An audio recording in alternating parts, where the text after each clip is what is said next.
Welcome to cookies concept. तो आज हम कवर करने वाले हैं periodic properties in one shot. तो लेट्स स्टार्ट। तो सबसे पहले हम लोग इसके बारे में पीरियोडिक टेबल के बारे में पढ़ेंगे और इसके अंदर कितने ग्रुप्स और कितने पीरियड्स होते हैं उसको देखते हैं। तो ग्रुप्स कितने होते हैं 18, मतलब जब हम लोग ऐसे ऐसे काउंट डाउन करेंगे अप टू डाउन तो वो कितने आएंगे ब्लॉक 18 ब्लॉक आएंगे। और साइड टू साइड अगर हम लोग काउंट डाउन करेंगे तो कितने आएंगे पीरियड 7। ठीक है। उसके बाद हम लोग इसको कॉन्फ़िगरेशन कैसे करते हैं n+l रूल से। ठीक। और हम लोग कॉन्फ़िगरेशन का ऑर्डर कैसे लिखते हैं। सबसे पहले हम लोग लिखते हैं S, S P, S P, S D P, S D P, S F D P, S F D P. तो जिस टाइप से हम लोग लिखते हैं उतना ही क्या होता है एलिमेंट। जैसे एस में होता है हम लोग मैक्सिमम 2 इलेक्ट्रॉन भर सकते हैं, तो सिर्फ अगर ऐसे है तो उसमें एलिमेंट कितने होंगे, सिर्फ 2 एलिमेंट होंगे। तो फर्स्ट ब्लॉक में इसलिए सिर्फ 2 एलिमेंट होते हैं। उसके बाद एस पी होता है तो सिर्फ एस एक बार होगा, उसके बाद सारे डबल बार होंगे। ठीक है। और जो डी में कॉन्फ़िगरेशन होगा, जो भी एन सेल नंबर होगा उससे एक कम होता है और एफ में 2 कम होते हैं। ठीक है। अब ये होते हैं नोबल गैस या इनर्ट गैस। इससे हम लोग क्या देखते हैं, नोबल गैस और इनर्ट गैस में हम लोग देखते हैं कि किस इसके पीरियड नंबर और ग्रुप नंबर हम लोग इससे निकालते हैं। ठीक है। तो अगर हम लोग से बोल दिया, कोई भी एलिमेंट देख के बोल दिया, जैसे फॉर एग्ज़ाम्पल हम लोग लेते हैं अगर एलिमेंट कोई दे दिया हम लोग को जेड का वैल्यू 82। ओके। तो z का वैल्यू 82 बोला और हम लोग से पूछा है कि इसका पीरियड नंबर क्या होगा। तो इसका पीरियड नंबर क्या हो जाएगा, जो भी नेक्स्ट इनर्ट गैस होगा पीरियड नंबर होगा वही इसका पीरियड नंबर होगा। ठीक है। तो नेक्स्ट इनर्ट गैस क्या है, रेडॉन 86। तो इसका पीरियड नंबर अगर हम लोग निकालें तो क्या हो जाएगा, तो इसका हो गया 1 2 3 4 5 6 7। तो इसका मतलब जो जेड 82 है इसका पीरियड नंबर कितना आ जाएगा 6। Okay clear. और जो लेंथेनॉइड और एक्टिनॉइड सीरीज होते हैं, जब हम लोग पीरियोडिक टेबल देखें तो इसके नीचे ये 2 ब्लॉक बने होते हैं। इस सीरीज़ को हम लोग बोलते हैं लेंथेनॉइड एंड एक्टिनॉइड। और यही 2 ब्लॉक में जो इसका पीरियड ग्रुप नंबर होगा वो हमेशा क्या होता है, थर्ड ग्रुप। ठीक है। और लेंथेनॉइड का पीरियड क्योंकि इस बॉक्स से निकलता है इसलिए वो 6 पीरियड का हो गया और एक्टिनॉइड 7 पीरियड के हो गए। Okay done. अब हम लोग पढ़ते हैं आईपीएससी नोमेनक्लेचर।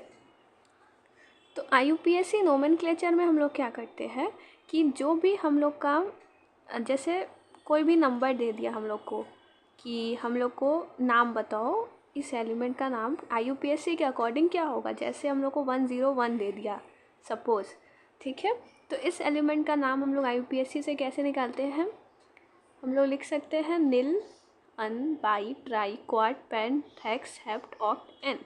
ठीक है। 9 को नॉना नहीं लिखना है क्योंकि नॉन किस में होता है, ऑर्गेनिक केमिस्ट्री में, पर इनऑर्गेनिक केमिस्ट्री में क्या लिखते हैं, एन लिखते हैं। ओके। और लास्ट में हम लोग सफिक्स लगाते हैं ईएम। तो अगर हम लोग इसका बनाए तो क्या हो जाएगा, 1 का क्या लिखते हैं हम लोग निल, अरे सॉरी 1 का क्या लिखते हैं अन, 0 का निल, फिर अन। तो क्या हो जाएगा अन, फिर निल, अन, ईएम। ओके।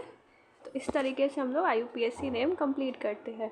अब आईयूपीएससी नेम तो हम लोग बनाना सीख गए, लेकिन अगर हम लोग से पूछ दिया एग्ज़ाम में कि ऑफिशियल नेम क्या होगा, तो ऑफिशियल नेम के लिए हम लोग इसको ट्रिक से याद करते हैं। किस तरीके से, मोदी का नंबर लाहौर के रिफ्यूज़ी ने दुबई और सिंगापुर के बाहर दिया, हंस मत 10 रंग के कौन सा नहीं flower, mac lover to see oh god. ठीक है। मोदी का मेंडेलियम हो गया, नोबेलियम हो गया। तो इस तरीके से हम लोग ट्रिक से मार्क कर सकते हैं अगर एमसीक्यू आया तो। और 1 वर्ड में ज़्यादा नहीं पूछता है, एमसीक्यू में ये पूछ सकता है, जैसे कि नीट एग्ज़ाम में ये पूछ सकता है, जेई में पूछ सकता है। ठीक है। तो हम लोग इसको याद रखेंगे, या मैच द फॉलोइंग में पूछ सकता है। तो अगर हम लोग को ट्रिक याद है तो हम लोग लिख सकते हैं। ठीक है। अगर हम लोग को इलेक्ट्रॉनिक कॉन्फ़िगरेशन दिया है और बोलेगा कि पीरियड नंबर बताओ, तो पीरियड नंबर हम लोग कैसे बताते हैं, तो हम लोग पीरियड नंबर कैसे बता सकते हैं, जो भी मैक्सिमम वैल्यू ऑफ n होगा उससे हम लोग पीरियड नंबर बता सकते हैं। और ग्रुप नंबर अगर हम लोग बोले तो F अगर ब्लॉक है, ठीक है, मतलब 58 to 71 वाले और 91 से 103 वाले, तो ये वाले का ग्रुप नंबर क्या होगा, हमेशा थर्ड ग्रुप होगा, ठीक है। D का क्या होगा, NS का इलेक्ट्रॉन प्लस N-1 D का इलेक्ट्रॉन जोड़ देंगे तो हम लोग को ग्रुप नंबर D का पता चल जाएगा।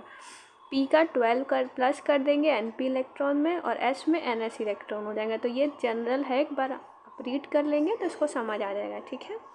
अब नेक्स्ट आता है स्क्रीनिंग इफेक्ट। स्क्रीनिंग इफेक्ट क्या होता है कि जब हम लोग बाहर टेस्ट चार्ज रखते हैं, टेस्ट नेगेटिव चार्ज, तो अंदर के न्यूक्लियस में क्या होता है, प्रोटॉन क्या करेगा, टेस्ट नेगेटिव चार्ज पे फोर्स लगाएगा जिससे वो क्या रिपल्शन करेगा, ठीक है। तो मतलब टेस्ट चार्ज रखे और यहाँ पे इलेक्ट्रॉन इसके सेल में होंगे, ठीक है। तो ये जो सेल वाले इलेक्ट्रॉन है इसको क्या करेंगे, रिपल करेंगे, ओके।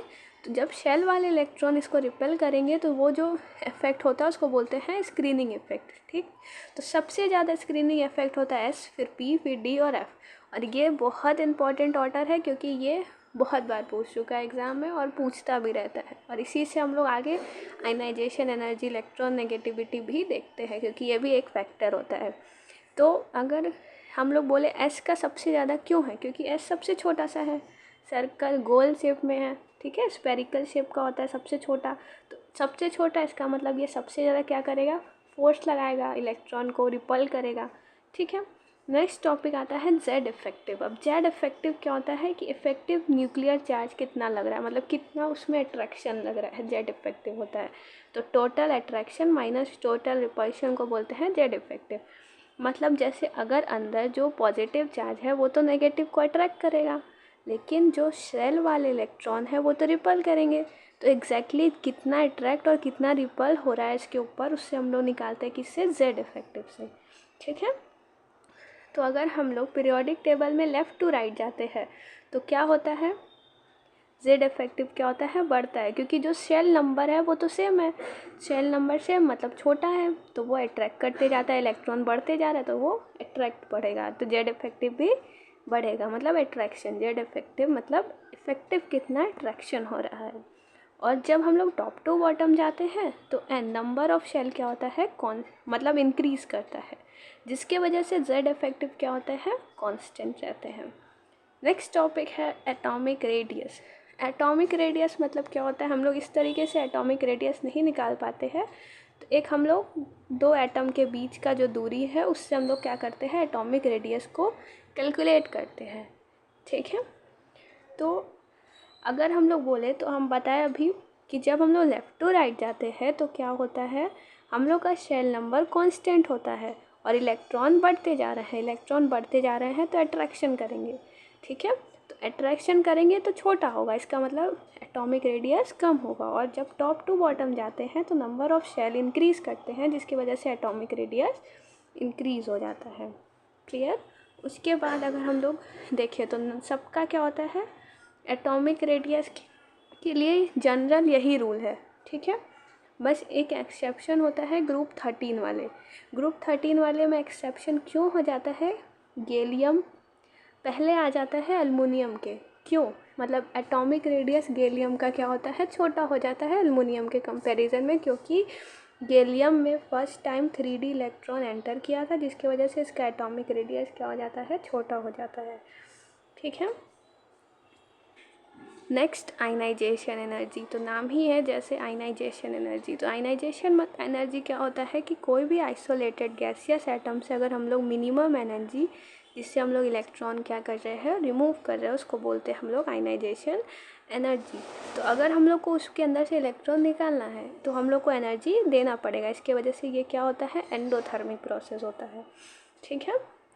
और ये जनरल ऑर्डर होता है और इसके मदद से हम लोग क्या कर सकते हैं, किसी भी एलिमेंट के किसी भी पीरियड के हम लोग क्या कर सकते हैं, आयनाइजेशन एनर्जी लिख सकते हैं, ठीक है।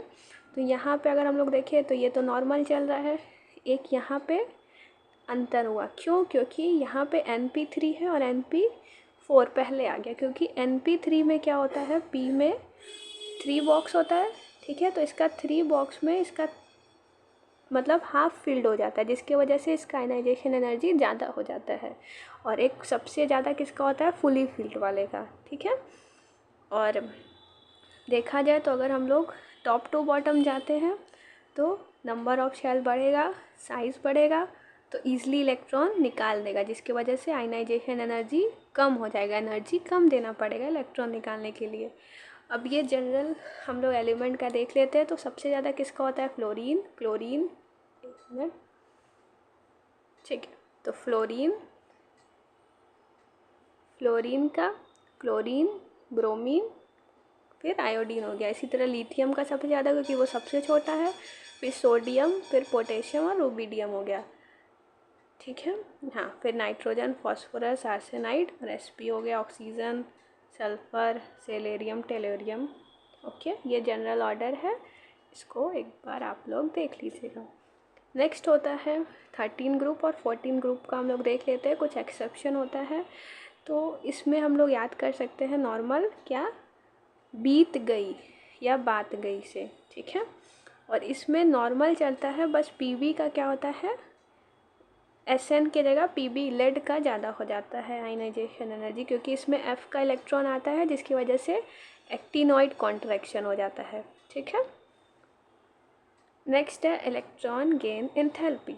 अब नाम जैसे है उसी तरीके से सारा चीज़ है।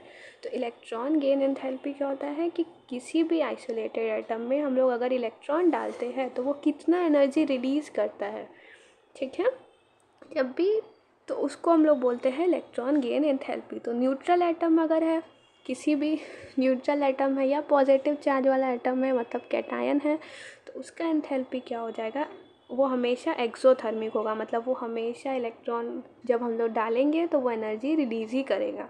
लेकिन जिसको इलेक्ट्रॉन का ज़रूरत ही नहीं है, फिर भी हम लोग उसके पेट में ठूस रहे हैं, ठीक है, तो वो क्या करेगा, वो एंडो हो जाएगा, मतलब हम लोग को उसके लिए एनर्जी देना पड़ेगा इलेक्ट्रॉन डालने के लिए। जैसे किस में देना होता है, इनर्ट गैस में, सोडियम, मैग्नीशियम और बेरिलियम में, ठीक है।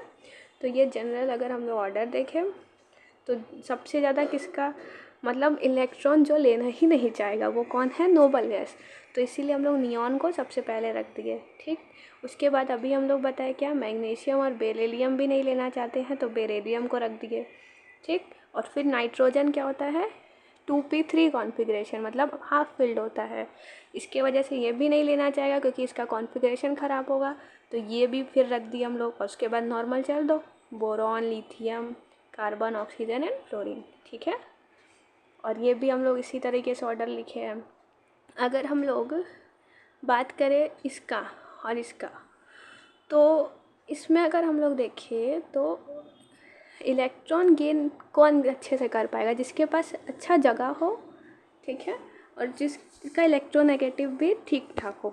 तो फ्लोरीन तो छोटा है, उसके पास इतना जगह नहीं है, इसीलिए क्लोरीन का ज़्यादा हो जाता है एज़ कम्पेयर टू फ्लोरीन, ठीक है। तो अगर हम लोग फाइनल ऑर्डर लिखें यहाँ पे तो क्या हो जाएगा, क्लोरीन का ज़्यादा हो जाएगा, फिर फ्लोरीन का, फिर ब्रोमीन, फिर आयोडीन का हो जाएगा, ठीक है।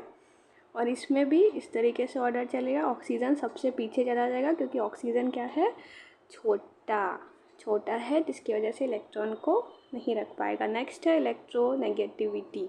इलेक्ट्रॉन क्या होता है कि जब भी कोई एटम है बाउंड स्टेट में है तो मतलब कुछ पार्शियल पॉजिटिव होंगे, कुछ पार्शियल नेगेटिव होंगे, एक मिनट, तो कुछ पार्शियल पॉजिटिव होंगे और कुछ पार्शियल नेगेटिव होंगे, ठीक है, ठीक है। तो कुछ इस तरीके से जो बॉन्डेड शेयर्ड पेयर इलेक्ट्रॉन को खींचता है अपने तरफ, ठीक है, पूरा नहीं ले सकता पर अपने तरफ अट्रैक्ट करके रखता है, उसको बोलते हैं इलेक्ट्रोनेगेटिव एटम, ठीक है। ये यूनिटलेस होता है, कोई चार्ज नहीं होता है इसके पास, और ना ही ये कॉन्फ़िगरेशन पे डिपेंड करता है, वो जिससे बॉन्ड किया है उसका ऑर्डर कितना, मतलब अगर वो उससे कम है इलेक्ट्रोनेगेटिविटी तो नहीं खींचेगा, अगर उससे ज़्यादा है तो वो खींचेगा अपनी तरफ, ठीक है। तो बॉन्ड के पोलैरिटी पे डिपेंड करता है और आयनिक कैरेक्टर पे डिपेंड करता है। जितना एस कैरेक्टर होगा उतना इलेक्ट्रोनेगेटिव होगा। एस कैरेक्टर मतलब क्या, छोटू सा होगा तो खींचेगा एकदम तम के, तो इसीलिए ये इलेक्ट्रोनेगेटिविटी ज़्यादा होगा, जिसका S ज़्यादा उसका इलेक्ट्रोनेगेटिविटी ज़्यादा। ये कुछ ऑर्डर हैं मतलब कुछ वैल्यू हैं जिसको आपको याद करके रखना है कि किसका ज़्यादा होता है किसका कम। जैसे हम लोग ऑर्गेनिक कंपाउंड पढ़ते हैं तो उसमें हाइड्रोजन और कार्बन का बॉन्ड बनाते हैं, तो इसका लगभग सेम है, सिर्फ 0.4 का डिफरेंस होता है। तो इसके वजह से हम लोग इसमें पोलैरिटी बहुत कम शो करते हैं, मतलब ना के बराबर पोलैरिटी शो करते हैं, 0.4 का डिफरेंस है बस। लेकिन वही अगर ऑक्सीजन जुड़ गया या नाइट्रोजन जुड़ गया तो हम लोग उसको पोलैरिटी दिखाते हैं कि ऑक्सीजन नेगेटिव है, अपने तरफ वो लेगा। ओके, अब आते हैं एम्फोटेरिक ऑक्साइड। एम्फोटेरिक ऑक्साइड क्या होते हैं? ऐसे ऑक्साइड जो एसिडिक और बेसिक बिहेवियर दोनों शो करते हैं, ठीक है, उसको बोलते हैं एम्फोटेरिक ऑक्साइड। तो ये कौन कौन बनाते हैं? ये बनाते हैं जनाबे आली सबसे अच्छा पंजाबी सॉन्ग गाया करो, क्रोमियम +3 स्टेट में बनाता है। Okay, next neutral oxide. Neutral oxide क्या होते हैं? CO, N2O, NO and H2O। Okay, so हम लोग ने 15 मिनट्स में पूरे कंप्लीट कर लिया चैप्टर। कोई भी डाउट हो या और भी डिटेल वीडियो चाहिए तो do comment. Thanks for watching.